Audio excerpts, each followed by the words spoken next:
The world watched in awe as Neil Armstrong and Buzz Aldrin took their historic steps on the moon.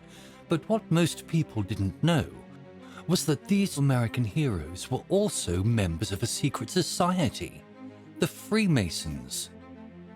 Armstrong and Aldrin were just two of many astronauts who were affiliated with this centuries-old organization, and their connection with the group sparked curiosity and speculation from the public. What did it mean to be a Freemason, and how did it impact their experiences as astronauts? In this documentary, we'll explore the fascinating intersection of Freemasonry and space exploration from the early days of the space race to the present. We'll delve into the fraternities' rituals, symbols, and beliefs, and examine how they intersected with the challenges and triumphs of space exploration.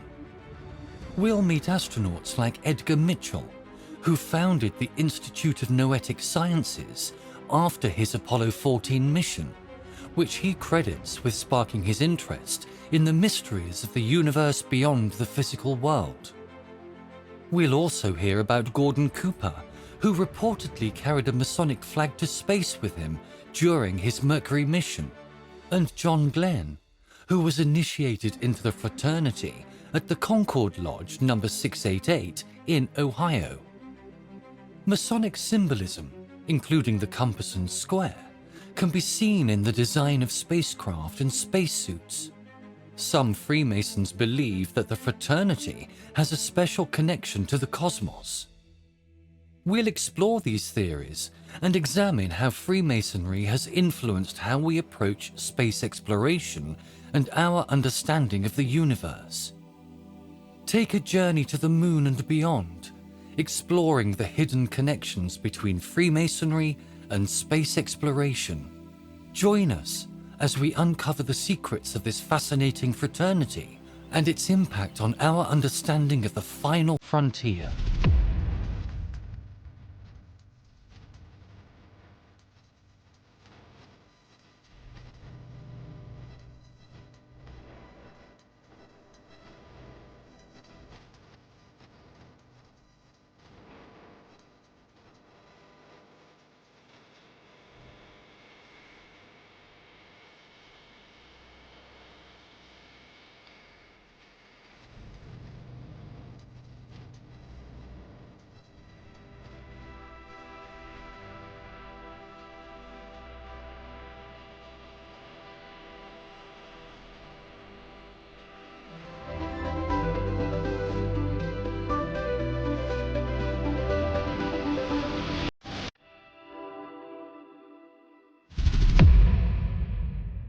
There's undoubtedly a prestige element involved in being the first on the moon, but I think the real significant thing about the Apollo program, our lunar landing program, is that it serves as a focusing point for a vast scientific and technological effort that could never have been mounted and conducted with this kind of determination had it not been for a firm target in space and time.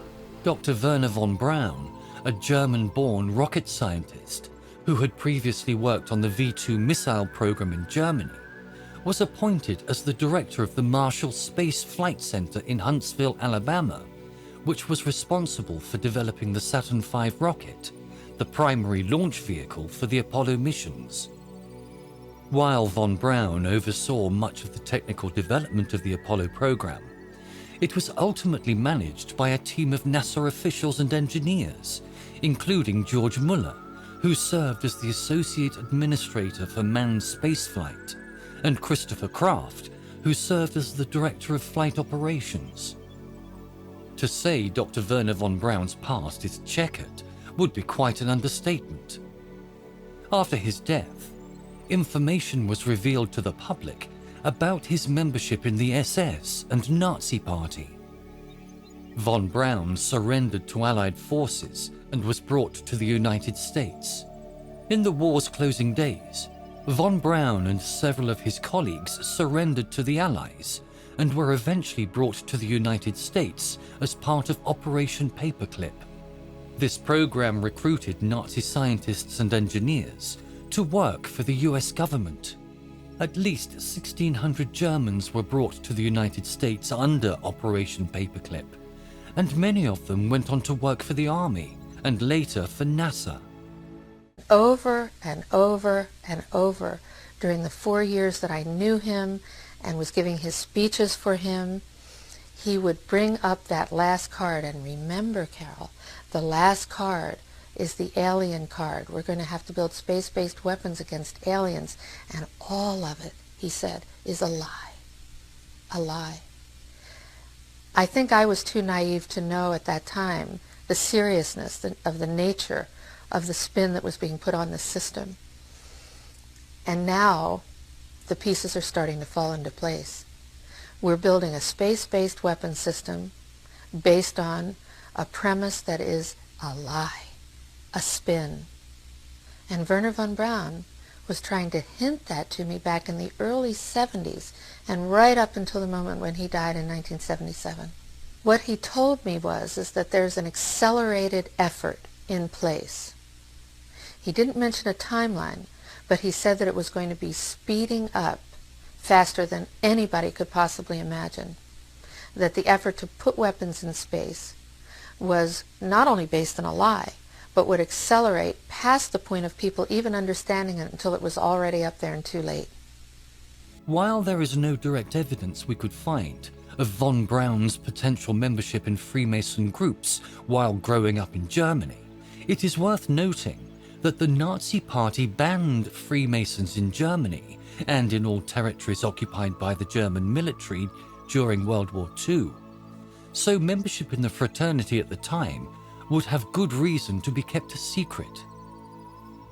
It is known that one of Braun's close associates, whom he worked with for many years and became an integral part of the Apollo program, Kenneth Kleinknecht, was a Freemason. Kenneth Kleinknecht worked for the United States Army Ballistic Missile Agency under the direction of Wernher von Braun in the early years of the American space program. Kleinknecht worked on the development of the Redstone and Jupiter missiles. These early missiles were crucial to the development of America's space program. They laid the groundwork for Saturn rockets that would eventually take humans to the moon. Later, Kleinknecht served as the deputy director of the Manned Spacecraft Center in Houston, Texas, responsible for managing the Apollo program. According to the Los Angeles Harbor Lodge, illustrious Kenneth S. Kleinknecht was a 33rd degree Master Mason. The 33rd degree is an honorary degree conferred upon Scottish Rite Masons who have demonstrated exceptional service and commitment to the Masonic fraternity, as well as to their communities and society at large. It is the highest degree that can be earned in the Scottish Rite, a Masonic organization that is one of the appendant bodies of Freemasonry. The 33rd degree is conferred on a limited number of members each year by the Supreme Council of the Scottish Rite. Even more intriguing, according to the Harbor Lodge, was Kleinknecht's brother Fred Kleinknecht was not only a fellow 33rd degree Mason, but also the longtime sovereign Grand Commander of the Scottish Rite, Southern Jurisdiction. Kenneth Kleinknecht was a Fairview Lodge No. 699 member in Fairview, Ohio, and the Pasadena, California Scottish Rite bodies. He once penned articles on the space program for the New Age magazine, as the Scottish Rite Journal was formerly known. In one of these articles, he examines Masonry in the space program, writing, "Note how many of the astronauts themselves are Brother Masons: Edwin E. Aldrin Jr., L. Gordon Cooper Jr., John F. Iserly, Walter M. Shearer, Thomas B. Stafford, Edgar D. Mitchell, and Paul J. Weitz." We can visit other people with their habitation. We can keep track. If there's something very important to be developed from the moon, I'm not sure what it is right now. And I sure think we should identify what it is for America to make such gross expenditures again for human habitation on the moon. We can help. We can join with. Together, we can explore the moon and develop the moon. We should go boldly where man has not gone before. Fly by the comets, visit asteroids, visit the moon of Mars. There's a monolith there, a very unusual structure on this little potato-shaped object that goes around Mars once in 7 hours. When people find out about that, they're going to say, who put that there? Who put that there? Well, the universe put it there. If you choose, God put it there. According to an official Scottish Rite website, Brother Edwin Eugene Buzz Aldrin Jr. was an active Mason and a Clear Lake Lodge Number member. He was born on January the 20th, 1930, in Glen Ridge, New Jersey. He attended the United States Military Academy at West Point, graduating third in his class in 1951. Brother Aldrin later received a PhD in astronautics from MIT in 1963. He served in the Korean War and is credited with 2 enemy fighter kills during his tour. Brother Aldrin was initiated into Freemasonry at Oak Park Lodge, number 864, in Alabama, and raised at Lawrence N. Greenleaf Lodge, number 169, in Colorado. He is also a York Rite and Arabia Shrine Temple of Houston member. He is also a Montclair Lodge number 144 member in Montclair, New Jersey, and the Arabia Shrine Temple in Houston, Texas. According to the Committee on Masonic Education, when Aldrin made his trip to the moon, he took a special deputation from the Grand Master of Texas. Buzz Aldrin was authorized to open a representation of the Grand Lodge of the Moon to establish Masonic territorial jurisdiction on the moon and for the Grand Lodge of Texas. When this meeting occurred, the Grand Master of Texas asked Buzz if he would carry something to the moon for the Masons of Texas. Buzz was delighted to do so, saying nothing would please him more, but it would have to be very light and very small.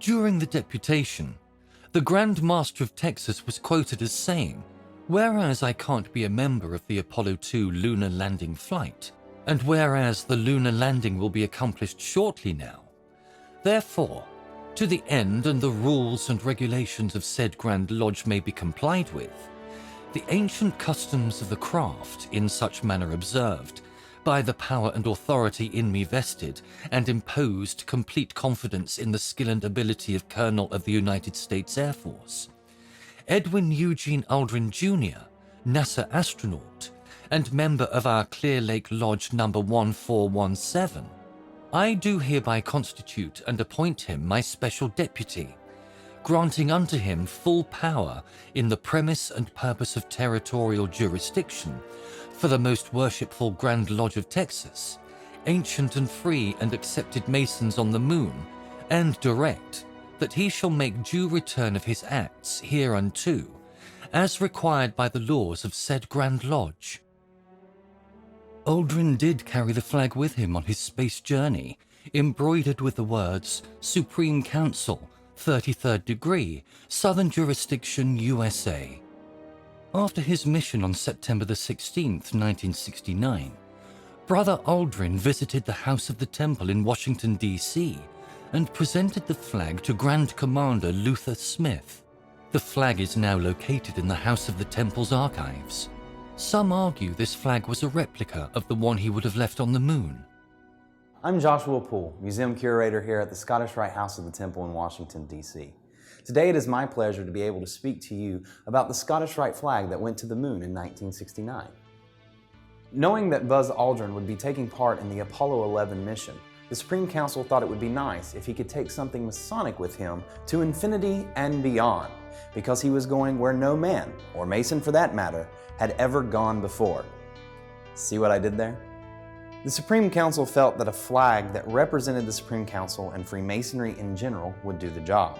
So the flag was hand-sewn by Inga Baum, who was the librarian of the Supreme Council in 1969. The flag itself is white silk. It is edged by a band of gold and embroidered with the words, the Supreme Council, 33rd degree, Southern Jurisdiction, USA, the Southern Jurisdiction motto, Deus me umque jus, the double-headed eagle, the crown of the 33rd degree, the insignia of the Grand Commander, and the insignia of a Master Mason. After the Apollo 11 mission on September 16, 1969, Buzz Aldrin visited the House of the Temple in Washington, D.C. and presented the flag to Grand Commander Luther Smith. Since then, the flag has remained in the custody of the House of the Temple's Archives and Museum Department. Throughout his life, Aldrin maintained close relationships with many other Masons, including fellow astronauts and members of the aerospace community. Notably, he was a close friend and colleague of Gordon Cooper, another astronaut who was also a member of the Masonic Brotherhood. Leroy Gordon Cooper was the youngest of the 7 original astronauts in Project Mercury. Cooper learned to fly as a child, and after service in the United States Marine Corps during World War II, he was commissioned into the United States Air Force in 1949. After serving as a fighter pilot, he qualified as a test pilot in 1956 and was selected as an astronaut in 1959. Cooper piloted the longest and last Mercury spaceflight in 1963, Mercury Atlas 9. During that 34-hour mission, he became the first American to spend an entire day in space, the first to sleep in space, and the last American to launch on an entirely solo orbital mission. Cooper followed up this flight by commanding the 2-person Gemini 5 mission. During the Gemini 5 flight, Cooper, just like Buzz Aldrin 6 years before, carried a Masonic flag in his possessions during the mission. He was a Master Mason and Carbondale Lodge No. 82 member in Carbondale, Colorado. The Scottish Rite Masonic body gave him the honorary 33rd degree. He was also a member of the York Rite Masons, Shriners, and the Royal Order of Jesters. After serving as backup commander of the Apollo 10 mission, Cooper was superseded by Alan Shepard and retired from NASA and the Air Force with the rank of colonel in 1970. But there is another side to Cooper's lifetime in aviation, one that for years he would only discuss with close friends, until now. It involves his personal encounters with UFOs. For him, it began in 1951 while flying in Europe for the U.S. Air Force. There, Cooper and other pilots witnessed an incident that has never been officially explained. A vast armada of UFOs flying in formation at extremely high altitudes. Recently, Yolanda Gaskin spoke with Gordon Cooper. In this exclusive interview, Colonel Cooper spoke for the first time on television about his encounters with UFOs. I've read about this incident you had in 1951, and you said you saw literally hundreds of unidentifiable flying objects. Yes, they were flying quite high. How high we couldn't tell because we couldn't get anywhere near their altitude. But they were either very large craft way up or smaller craft still well above what we could get to. For a day and a half, all of this happened, but then no one wanted to talk about it. Well, we sent a report forward on it, and the answer that finally came back months later was they were probably high-flying seed pods, which didn't sound very logical. There are always a lot of excuses. There's always the weather balloons. I've heard that one before. In 1951, you couldn't even get close to the things that were flying overhead. You or anyone else that was flying. They were faster, higher. 6 years later, Cooper again encountered a UFO. This one definitely was not a weather balloon. While supervising flight testing in Edwards Air Force Base, his military camera crew actually filmed an unidentified saucer-shaped object landing near the site. As they were sitting there filming, a little saucer came from, I say little saucer, it was a saucer, came flying over their heads, put down 3 little landing gear and landed right out on the dry lake bed. And they picked up their cameras and started over toward it, filming as they went. And when they got in fairly close to it, it lifted up, put the gear back in the wheel wells, tipped up, and took off at a great rate of speed. And so they came into my office and told me what had happened, and I sent them over to develop the film, and then had to go through all the proper regulations of reporting this, and we wound up having to send the film forward to Washington in the base jet airplane, and I don't know whether anyone's ever seen it since. Now, the vehicle that you just described, how similar was it to the very first sighting that you had back in 1951? Quite similar. It was basically the same plan-form vehicle. They were double saucer, lenticular. But if you're going to be going in and out of atmospheres like Earth or other places might have, you certainly need a little more aerodynamic type of vehicle. And the saucer has the capability of going through the air at tremendous rates of speed and handling the bow and trailing wave without making shock waves. So it can be very silent while traveling at big rates of speed through the atmosphere.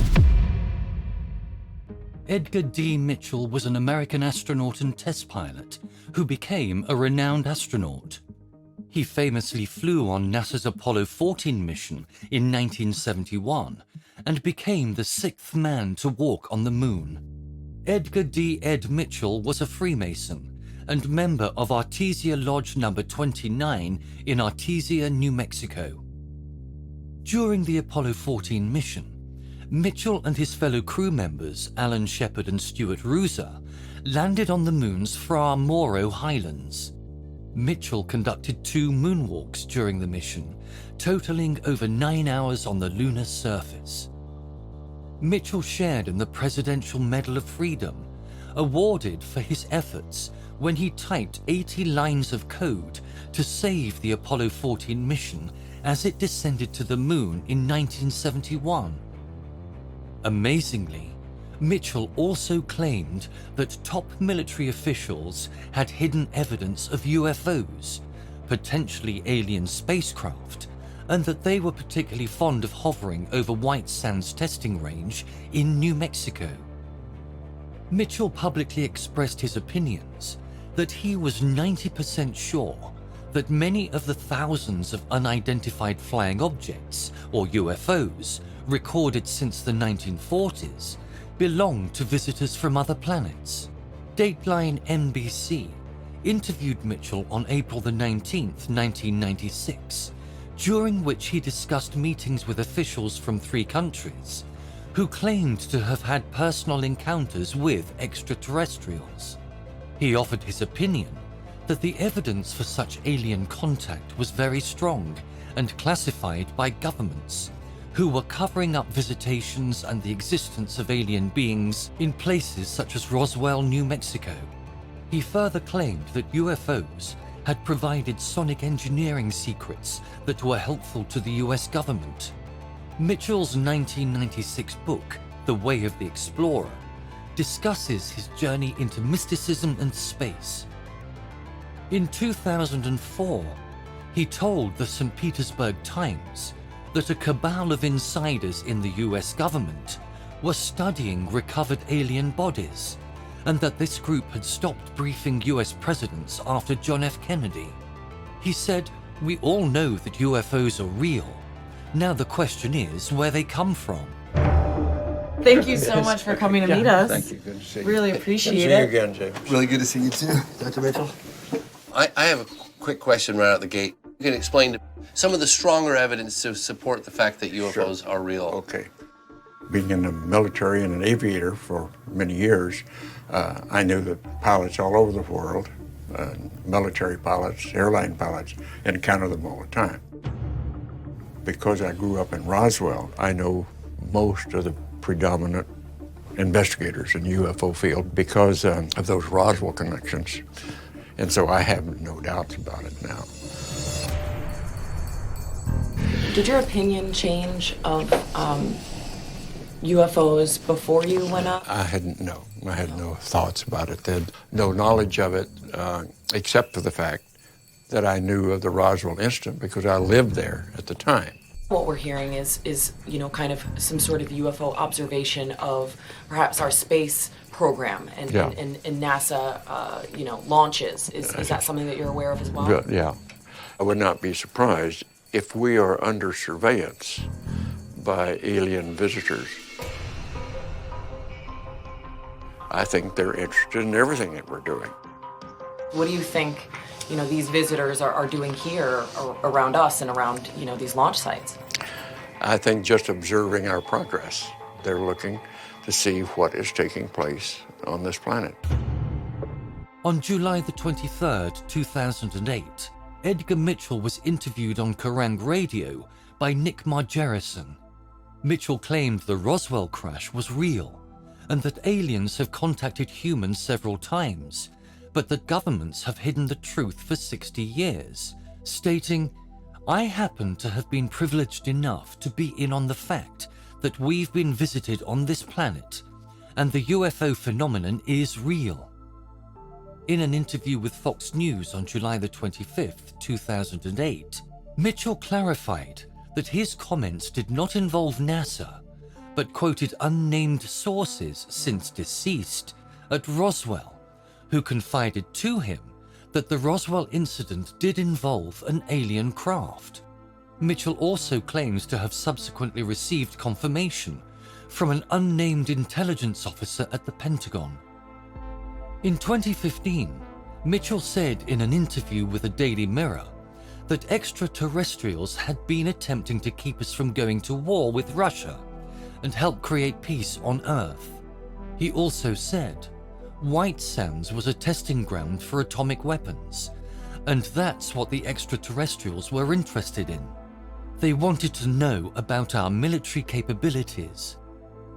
Besides his UFO claims, Mitchell was also active in the Order of Demole, or Demole International, part of the Masonic fraternity, and was inducted into its Hall of Fame. Clark C. McClelland was also a Freemason and member of Lodge Number 301 in Florida. He began working for NASA at the Kennedy Space Center. He worked on a variety of projects, including the Space Shuttle program. He was involved in numerous launches and missions throughout his career, including the first orbital flight of the Space Shuttle Columbia in 1981. McClelland claimed to have worked for NASA for 34 years. Still, his claims about his specific roles and accomplishments at the agency have been controversial and disputed by some in the scientific and aerospace communities. This is likely due to other claims he has made related to aliens. According to McClelland, he has witnessed first-hand encounters between human astronauts aboard the International Space Station and extraterrestrial beings, providing possible support for long-standing claims of such rendezvous.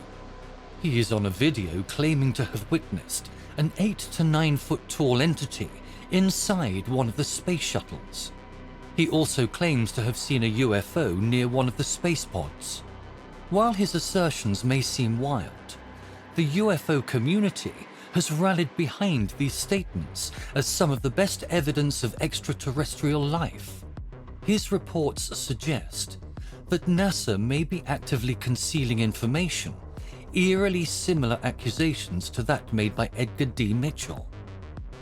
McClelland also claimed the US government had stripped him of his pension and forced him to live on Social Security, despite insisting he has served on over 800 NASA missions.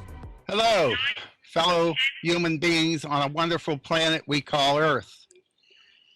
I am Clark C. McClelland, former SCO, spacecraft operator, at the Kennedy Space Center in Florida and Cape Canaveral. I was there from 1958 to 1992, a lot of years. While I was there, and I'm still counting the missions, I have witnessed and I have helped launch 881 missions so far. I may hold the record for that as an individual from those two bases. While I was at the Kennedy Space Center, I was the unit director for the National Investigations Committee of Aerial Phenomena in Washington, D.C. Major Donald Kehoe was my director. He assigned me to that position at the Cape and at KSC. I interviewed and talked with many astronauts about their UFO experiences and alien contacts. I have written about 54 chapters in a book that the government and other governments on earth will not publish. I have tried for 21 years now to publish my books. I have those books. There's 6 chapters now, and I'm going to enter a very important chapter 7 very soon. You have some evil in the government. We have to replace it. We have to get a government of, for, and by the people again. When I was there on one of my mission assignments, I observed an 8 to 9 foot tall entity. I will not call it an alien because I can't prove that. But 8 to 9 foot tall anything inside the space shuttle that was built for only people 6 foot or under is something to question. I did see an alien craft hovering behind the space shuttle, OMS pods. That's the area of their main engines in the rear. I love my planet. I love our human race. I'm trying to serve all of you, if only you will let me. Thank you very much. Clark C. McClellan, SCO, the Space Shuttle Fleet, Kennedy Space Center, Florida. I'll talk with you again. Virgil I. Gus Grissom, the American astronaut who flew on both the Mercury and Gemini missions, was a Freemason. In 1956, he was initiated as an entered apprentice in Mitchell Lodge No. 228 in Mitchell, Indiana.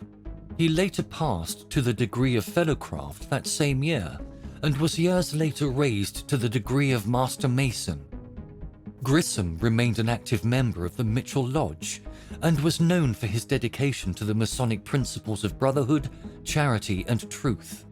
He also joined several other Masonic organizations, including the Scottish Rite, the York Rite, and the Shrine. Despite his busy schedule as an astronaut, Grissom remained active in the Masonic fraternity throughout his career.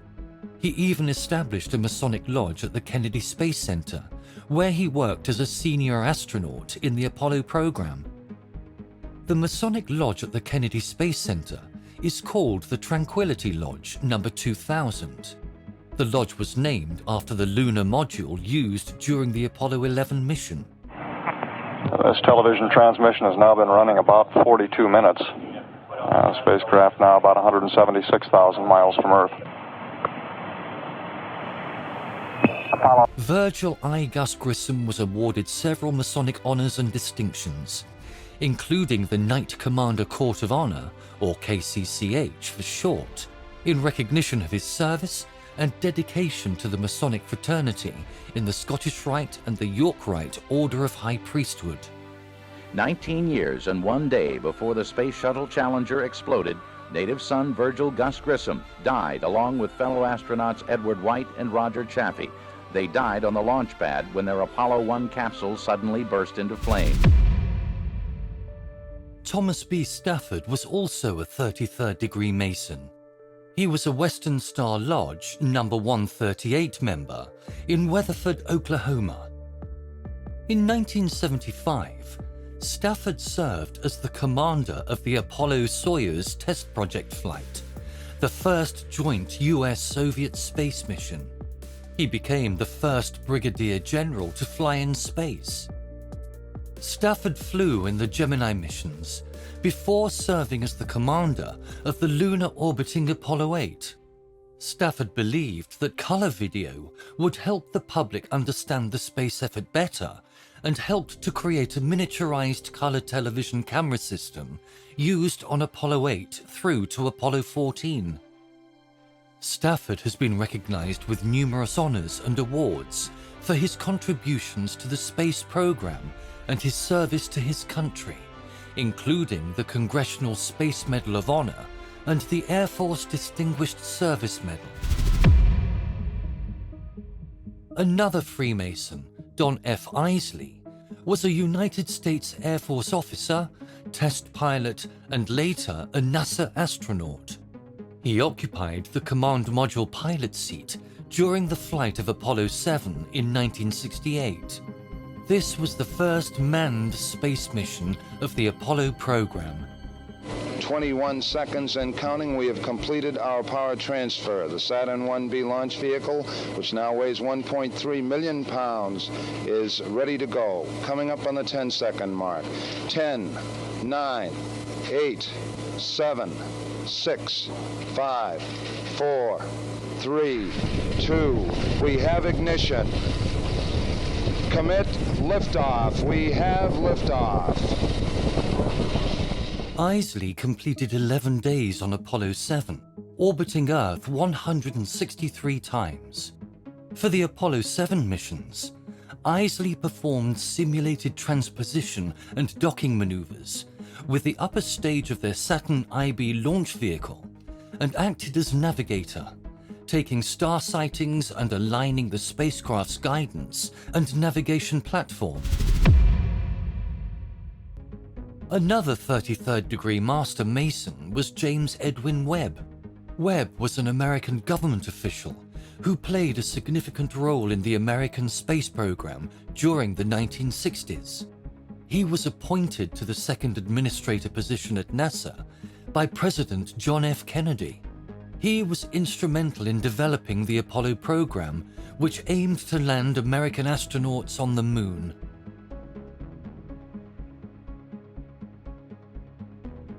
Overall, James Webb's contributions to the American space program were significant and helped to shape the course of space exploration in the United States during the 1960s and beyond. He was a Masonic University Lodge No. 409 member in Chapel Hill, North Carolina. He was also an Oxford Lodge No. 122 member in Oxford, North Carolina. Webb is memorialized in the James Webb Space Telescope, an orbiting space telescope designed to replace and see even further into space than the Hubble Space Telescope. Walter Marty Schirra Jr. is yet another astronaut to be a 33rd degree Freemason. He was a Canaveral Lodge No. 339 member at Cocoa Beach, Florida, and of the Orlando Scottish Rite Bodies. As an astronaut, Schirra was one of the original 7 chosen for Project Mercury, the United States' first effort to put human beings into space. On October 3, 1962, he flew the 6-orbit, 9-hour Mercury Atlas 8 mission in a spacecraft he nicknamed Sigma 7. At his mission in Sigma 7, Schirra became the 5th American and 9th human to travel into space. In the 2-person Gemini program, he achieved the first space rendezvous, station-keeping his Gemini 6A spacecraft within 1 foot of the sister Gemini 7 spacecraft in December 1965. In mid-1966, Schirra was assigned to command a 3-person Apollo crew with fellow Freemason Don F. Isley and R. Walter Cunningham to make the second crewed flight test of the Apollo Command Service Module with a mission profile identical to Apollo 1. When Apollo 7 was launched on October the 11th, 1968, Schirra became the first person to fly in space 3 times. James Benson Irwin was also a Freemason astronaut. He served as lunar module pilot for Apollo 15 and was the 8th person to walk on the moon. As the Apollo 15 lunar module pilot, Irwin logged 295 hours and 11 minutes in space and 18 hours and 35 minutes of the mission time on the moon's surface. During Irwin's mission to the moon, the team made one of the most important discoveries of the Apollo era, the Genesis Rock, an anorthosite rock that formed in the early stages of the solar system. It is said to be around 4 billion years old. Irwin belonged to Tejon Lodge, number 104 in Colorado Springs, Colorado. According to the ancient accepted Scottish Rite Valley of Boston website, Jim was a pious man who strongly believed in God and his family and friends. Not much can be said of him that would live up to what he has meant to Freemasonry and his country. Well, I was very thrilled getting the news. And my wife and family were also very thrilled when I gave them the news. When do you start your training? Supposed to report early in May to begin the training down at Houston. Being an astronaut is certainly a different occupation. Why did you apply for this? Well, I think basically I have a pioneering spirit. I like to do new and novel things. Plus my background and training uniquely qualifies me for this type of task. As I understand, you're going to be in Project Apollo. This means the moon, of course. What are the chances that you may be going to the moon? Well, as you know, there were 19 selected in this last selection process, which brings the total number to 50. And probably a good percentage of those 50 will be also qualified at the time. They picked the crew for the first Apollo trip to the moon. That gives you some idea what my chances might be. I like the idea of going to the moon. That's why I volunteered for the program. I want to go. Other astronauts may not have been as vocal about their involvement. Remember that being a Freemason comes with specific codes or laws of silence. According to the Grand Lodge of Mississippi's writings regarding what a Mason can and cannot discuss with non-Masons, they say, by the word secret, we usually mean information that is known only to a very select few people. Furthermore, it is information that is intentionally kept limited to those few people. Classified military information is of this nature. Personal medical records and financial data are also secret. In each of these cases, outsiders can obtain the information only with great difficulty, if it is at all possible. They also discuss the use of the term Masonic business practices, saying when we talk about things concerning the relationships between brothers, then we are involved in Masonic business, and these topics should not be shared with the public. While Masons have reasons to keep secrecy in the organization, this has also caused endless drama. For instance, the Anti-Masonic Party was founded in the United States in 1828 in response to public outrage over the alleged involvement of Freemasons in the disappearance and presumed murder of William Morgan, a former Mason who had threatened to expose the secrets of the organization. With a small piece of that history in mind, when researching astronauts who are also Masons, it may not always be clear who is or is not a member of the secret society. One such person is the first man to walk on the moon, Neil Armstrong. Armstrong was selected as a NASA astronaut in 1962 and made his first spaceflight in 1966 as the commander of the Gemini 8 mission. In 1969, Armstrong became the first person to set foot on the moon as part of the Apollo 11 mission. His famous words upon stepping onto the lunar surface have become one of the most iconic phrases in human history. Very, very fine-grained as you get close to it. It's almost like a powder. Ground mass is very fine. I'm going to step off the limb. That's one small step for man, one giant leap for mankind. Oh, that looks beautiful from here, Neil. I was the alternate or backup commander for the flight around the moon, Apollo 8. Right. And as soon as they took off, I was on the job, of course. And the boss called me in a few days later and said, "Would you take the third flight down the road, 11?" Mm-hmm. No, 8 was in the air, 9 was in the hangar yet. It hadn't started to fly, and 10 was the lunar module had not flown. There was no way we could predict what each of those flights would do. It was going to depend on the success and the accomplishments of each flight along the build-up period. But Apollo 8 worked well, 9 worked well, 10 did far better than expected, took a lunar module actually around the moon and tried out its propulsion systems and its navigation systems and communicating with 2 spacecraft simultaneously. all these things were accomplished in just those 4 flights. And so a month before the launch of Apollo 11, my cruise flight, we decided we were confident enough that we could try an attempt on a descent to the surface. And I should say that I thought we had a 90% chance of getting back safely to Earth on that flight, but only a 50-50 chance of making a successful landing on the first attempt. There's so many unknowns in that descending from lunar orbit down to the surface that had not been demonstrated yet by testing, and there was a big chance that we didn't understand something in there properly, and we had to abort and come back to Earth without landing. In addition to his work as an astronaut, Armstrong was a decorated military pilot who flew over 200 combat missions during the Korean War. Following his retirement from NASA in 1971, Armstrong worked as a professor of aerospace engineering at the University of Cincinnati.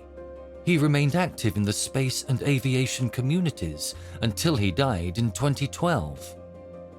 While there are many claims of Armstrong being a Mason, it is debated, and certainly very little can be confirmed. However, there are some credible points. For instance, it is documented on an official Masonic website of Canada that Armstrong's father, Stephen Armstrong, was an active Freemason from 1931 until his death in 1990. This is according to records at the Grand Lodge of Ohio. Not only was Armstrong's father a Mason, but he also had many friends who were Masons. In addition to Buzz Aldrin, Gordon Cooper was known to be a close friend of Armstrong's and is a confirmed Freemason.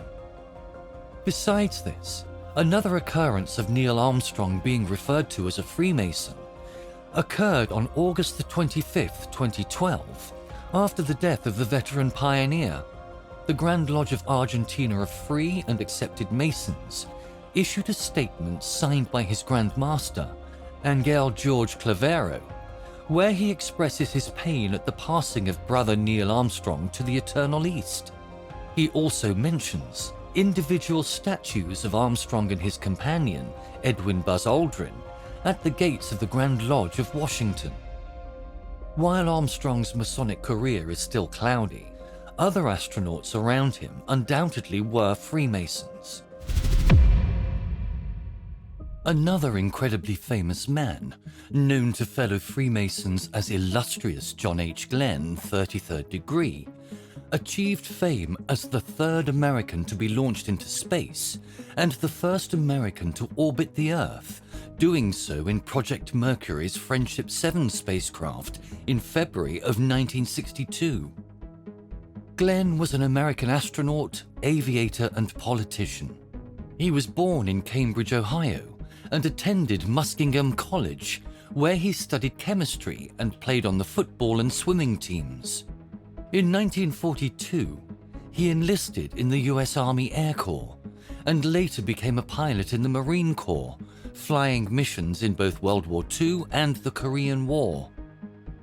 After leaving the military, Glenn pursued a career as a test pilot, setting a transcontinental speed record in 1957.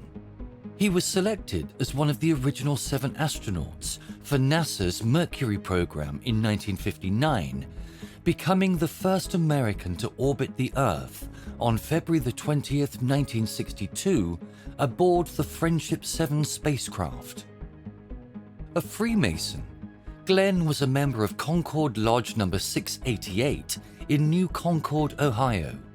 He received all his degrees in full in a Masonate Sight ceremony from the Grand Master of Ohio in 1978, 14 years after petitioning his lodge.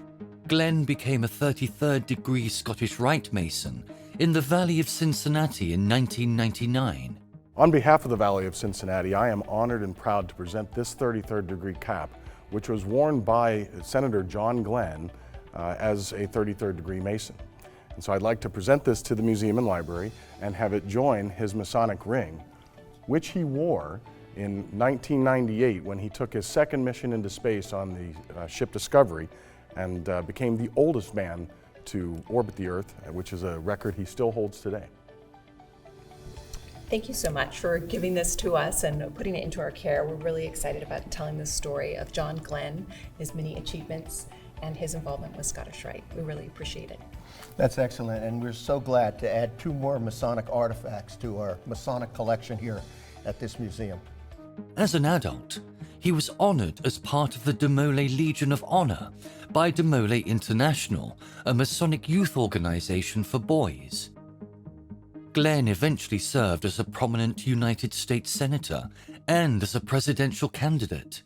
He also came out of retirement to fly on a space shuttle in 1998 to conduct research on spaceflight and aging. He currently holds the record for being the oldest person ever to fly in space, 77 years of age at the time of the flight. Given the incredible number of Freemasons involved in the space program, it's not surprising that many Masons were closely following the progress of the space missions during the 1960s. As evidence of this, the New Age magazine published a special issue in November 1969 titled On the Moon, featuring a photo of Buzz Aldrin standing next to the American flag on the lunar surface. The issue also included an article by illustrious Kenneth Kleinknecht, 33rd degree Mason, who was then serving as manager for the Command and Service module of the Apollo program. The article, Freemasonry in the Space Age, highlights the importance of eternal values even amidst the excitement of technological triumph. In conclusion, Freemasonry played a significant role in the Apollo program and the broader space race. Many of the key figures involved, including astronauts, engineers, and managers, were members of the Masonic Brotherhood. While the precise nature of the relationship between Freemasonry and the space program is not fully understood, it is clear that there was a strong affinity between the two. The fact that such a prominent secret society was so entwined with one of the most significant scientific and technological achievements in human history is undoubtedly intriguing and raises questions about the role of secret societies in shaping the course of human progress. While we may never fully understand the extent of Freemasonry's influence on the space program, it is clear that its legacy continues to be felt to this day.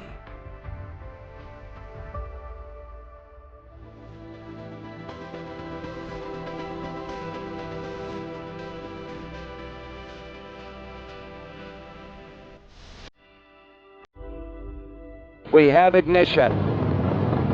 Commit liftoff. We have liftoff. When I look back, there was a period of time when our crew, it's Wally Schraub, Don Isley, and myself, when we got assigned to a crew, it was going to be the second Apollo mission. And the first Apollo mission was Gus Grissom at White and Roger Chaffee. We had the same kind of spacecraft. I'm taking over a mission that my buddy was not able to fly. That was a tough one. So with that, we went through a lot of trauma. Gus would be the first person to say, let's get on with it. Do good work. And that was the kind of attitude I had going into Apollo. Apollo 7 became very important. If we had not had a success on Apollo 7, we really don't know what would have happened to the space program. Now it is time to take longer strides.